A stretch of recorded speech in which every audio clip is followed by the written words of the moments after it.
Saya ketika itu menyimpulkan, oh masjid itu adanya di Vatikan sana. Di sini tempat orang-orang putus asa, masjid-masjid itu. Allah.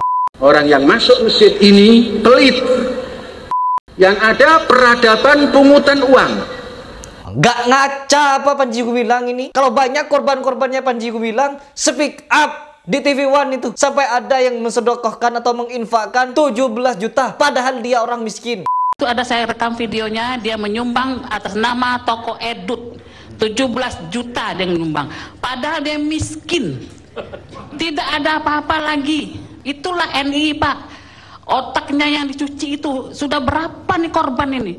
Bangsa apa kita nih? Bangsa robot dibikin oleh satu orang itu, Panji Gumilang itu loh. A'udzubillahi minasyaitonirrajim. Bismillahirrahmanirrahim. Teman-teman, di video ini saya ingin berikan tanggapan terhadap pernyataan Panji Gumilang yang membanding-bandingkan masjid yang ada di Indonesia dengan masjid yang ada di Vatikan sana. Na'udzubillahi min dzalik. Katanya masjid yang sebenarnya itu ada di Vatikan. Nah, kalau di Indonesia masjidnya masjid putus asa katanya, teman-teman. Allah. Jadi lama-kelamaan semakin liberal ya pemikirannya Panji Gumilang ini. Allah. Baik, coba kita langsung reaction seperti apa pernyataannya. Saya mulai gedek sebenarnya. Gedek saya. Saya ketika itu menyimpulkan, oh masjid itu adanya di Vatikan sana. Jadi masjid itu hanya ada di Vatikan sana. Masjid yang sebenarnya. Coba lanjut. Di Vatikan. Di sini tempat orang-orang putus asa, masjid-masjid itu. Allah. Na'udzubillah. Mengapa? Hanya nungkruk, dipaksa ngisi kaleng, keluar selesai. Ini masjid. Jadi orang itu dipaksa mengisi kotak amal. Intinya dia menyindir orang-orang yang sedekah atau infak melalui kotak amal, teman-teman. Masjid peranannya katanya sebagai pusat peradaban. Ya, pusat peradaban. Terus? Nonsen. Tidak ada. Alhamdulillah. Yang ada peradaban pungutan uang. Ya Allah, yang ada peradaban pungutan uang. Gak ngaca apa Panji Gumilang ini? Gak ngaca. Kalau banyak korban-korbannya Panji Gumilang, speak up di TV One itu. Sampai ada yang mensedekahkan atau menginfakkan 17 juta. Padahal dia orang miskin. Ini videonya. Setelah itu dia minta semester, baru semester. Gelang, kalung di tangannya saya kasih waktu itu sudah tidak ada. Dan uang saya juga di lemari hilang, uang dolar saya. Ada juga saya punya emas 1 kotak waktu itu, tidak ada. Nah, anak saya itu bupati di Setelah jadi bupati dibayar lagi nggak utang-utang itu? Setelah mantunya jadi. Ketahuan saya kemarin dia di waktu Muharram, 1 Muharram itu ada saya rekam videonya, dia menyumbang atas nama toko Edut 17 juta dia menyumbang, padahal dia miskin, tidak ada apa-apa lagi. Pindah-pindah aja cuma pakai gerobak sama kardus-kardus. Itulah NI Pak, otaknya yang dicuci itu. Sudah berapa nih korban ini? Masa kita rakyat Indonesia nggak malu pada di luar negeri begitu? Orang-orang ya, orang-orang berlomba untuk sains dan teknologi, dan kita apa terpuruk seperti ini? Bangsa apa kita nih? Bangsa robot dibikin oleh satu orang itu, Panji Gumilang itu loh. Tangkap dia, tolong adili. Itu aja, demi satu orang itu apa, demi negara bangsa ini, anak-anak kita ini.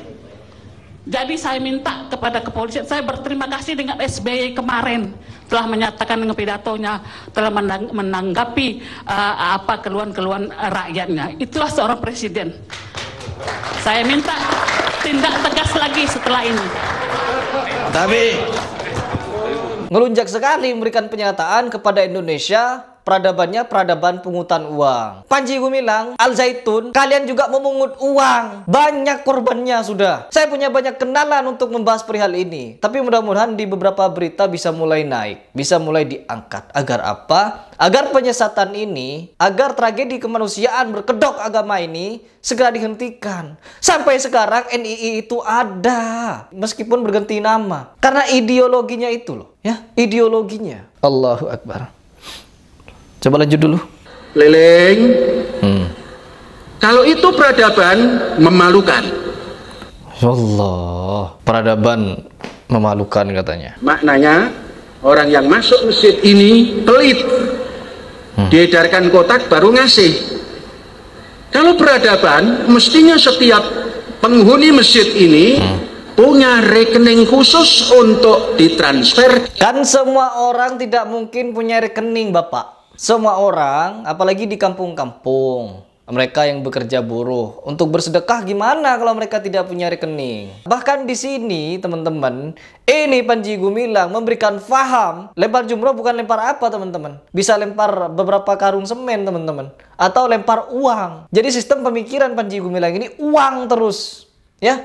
Siapapun yang jadi jemaahnya ditarik semua uangnya. Jadi siapapun yang jadi jemaah melempar uang atau sedekah uang, infak uang kepada Al Zaitun itu harus, wajib, dan jumlahnya besar. Bukan sukarela, ya, bukan sukarela. Harus sekian, sekian, begitu. Kenapa saya menyatakan demikian? Ada buktinya. Ya, telah speak up di TV One 11 tahun yang lalu. Ya Allah.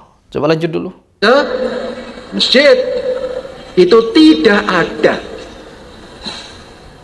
Saya meneliti Vatikan. Meneliti Vatikan. Mengapa Vatikan bisa begitu hebat? Ternyata sumbangan ke Vatikan itu tidak melalui kekenceleng keliling yang nanti di ujung sana kekencelengnya 3, tinggal 1, yang 2 ya Allah, entah kemana, yang 1 pun hitungnya rame-rame, ada yang seperti ya Allah, ya Allah. Padi ditutupi jerami tadi, hilang 7 karung. Ya Allah. Bukan peradaban. Saya melihat dalam penelitian, membaca sejarah Vatikan. Iya. Kenapa sejarahnya ke Vatikan? Dengan gerejanya itu, semuanya setiap bulan itu rekening. Tuh. Masjid dibandingkan dengan gereja. Ya Allah, nggak habis pikir teman-teman. Ya, nggak habis pikir. Ternyata yang dibandingkan di sini adalah antara masjid dan gereja. Jadi di sini jelas ya, Panji Gumilang ini membahas tentang infak. Ya, siapapun yang mau berinfak itu jangan lagi pakai kotak amal, tapi langsung transfer, ya, pakai uang digital. Dan di sini juga sudah sangat jelas ya, melalui beberapa korban dan beberapa sumber yang telah saya dapatkan, bahwa Panji Gumilang ini hanya UUD, teman-teman. Ujung-ujungnya duit, ya, membangun peradaban. Dan saya berbicara seperti ini karena saya memiliki sumber, saya memiliki data, dan saya memiliki kenalan yang bisa dipertanggungjawabkan datanya. Oke teman-teman, bagaimana kalau menurut kalian dengan pernyataan seperti ini? Nauzubillah. Semoga kita istiqomah untuk melawan setiap kemungkaran, apapun bentuk kemungkarannya, dan kita bisa diberikan hati yang tidak mudah gentar untuk menghadapi siapapun lawan kita, selagi kita berbicara di atas landasan dalil Al-Quran dan As-Sunnah, membela yang benar, melawan yang batil, mungkar, takhayul, syubhat, dan khurafat. Saya Ripras dengan ini mengucapkan mohon maaf apabila ada perkataan yang tidak berkenan, itu murni dari kesalahan dan kekhilafan saya, tapi apabila ada yang benar, itu dari Allah Subhanahu wa Ta'ala. Salam.